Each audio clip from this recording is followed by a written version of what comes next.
महाराष्ट्र के पूर्व मुख्यमंत्री और शिवसेना यूबीटी के प्रमुख उद्धव ठाकरे ने अजीत पवार की तारीफ की है। शिवसेना के मुखपत्र सामना को दिए इंटरव्यू में उद्धव ने महाराष्ट्र सरकार में डिप्टी सीएम अजीत पवार को ईमानदारी से काम करने वाला नेता बताया है। उन्होंने अजीत को कुशल प्रशासक बताते हुए कहा है कि सूबे में जब महाविकास अघाड़ी की सरकार थी तब उन्होंने अपनी जिम्मेदारी वाले विभाग बेहतर तरीके से संभाले थे। उद्धव ठाकरे का ये बयान ऐसे समय में आया है जब एनसीपी पर अजीत के दावे को लेकर चुनाव आयोग ने शरद पवार से जवाब मांगा है।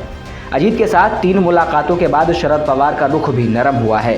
शरद पवार के रुख ने उनके समर्थक विधायकों को भी असमंजस में डाल दिया है। शिवसेना यूबीटी प्रमुख ने पिछले हफ्ते अजीत पवार से उनके दफ्तर पहुंचकर मुलाकात भी की थी। पहले मुलाकात और फिर अब तारीफ, कहीं यह महाराष्ट्र में बनते किसी नए समीकरण की ओर इशारा तो नहीं। आपको बता दें, उद्धव ठाकरे एक तरफ अपनी ही बनाई पार्टी में अस्तित्व की लड़ाई लड़ रहे शरद पवार के साथ नजर आते हैं, तो वहीं दूसरी तरफ एनसीपी में टूट की वजह माने जा रहे अजीत पवार की तारीफ भी कर रहे हैं। दफ्तर पहुंचकर मुलाकात कर रहे हैं। उद्धव की अजीत से मुलाकात और अब तारीफ कहीं चाचा भतीजे की रार समाप्त करने की दिशा में कदम आगे बढ़ाने का इशारा तो नहीं।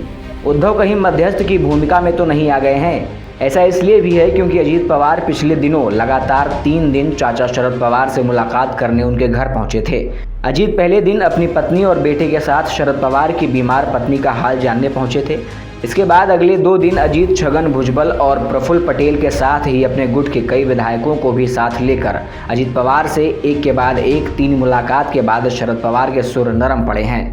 उद्धव की रणनीति अजीत की महत्वाकांक्षा और हवा देकर शिंदे खेमे की सियासत कमज़ोर करने की भी कोशिश हो सकती है। कभी शरद पवार के सबसे भरोसेमंद नेताओं में शामिल रहे प्रफुल्ल पटेल ने भी कह दिया है कि अभी भले ही ये संभव नहीं है, लेकिन अजीत पवार महाराष्ट्र के मुख्यमंत्री बनेंगे। प्रफुल्ल पटेल भी अजीत के साथ हैं। सियासी गलियारों में अटकलें ये भी हैं कि क्या अजीत के सहारे उद्धव कहीं एनडीए में वापसी का रास्ता तैयार करने की कोशिश तो नहीं कर रहे। बीजेपी के नेतृत्व वाला राष्ट्रीय जनतांत्रिक गठबंधन यानी एनडीए 2024 के चुनाव से पहले कुनबा बढ़ाने के मिशन में जुटा है। बीजेपी अध्यक्ष जेपी नड्डा भी पहले एनडीए का हिस्सा रहे दलों को ये संदेश दे चुके हैं कि सभी के लिए दरवाजे खुले हैं, हमने किसी को भी बीच में नहीं छोड़ा। जो छोड़ कर गए हैं उन्हें तय करना है कि वे कब वापस आना चाहते हैं। उद्धव की अजीत से मुलाकात हो या अब शान में कसीदे पढ़ना, बीजेपी अध्यक्ष के बयान के बाद ही हुआ है। ऐसे में अटकलें ये भी हैं कि महाराष्ट्र में भी क्या बिहार की तर्ज पर राजनीतिक समीकरण फिर से करवट लेगा। हालांकि राजनीतिक जानकार फिलहाल उद्धव के एनडीए में शामिल होने की संभावनाओं को शून्य बता रहे हैं। उद्धव के मन में क्या है ये तो वही जाने, लेकिन राजनीति में कब दोस्त दुश्मन और दुश्मन दोस्त बन जाए कहा नहीं जा सकता।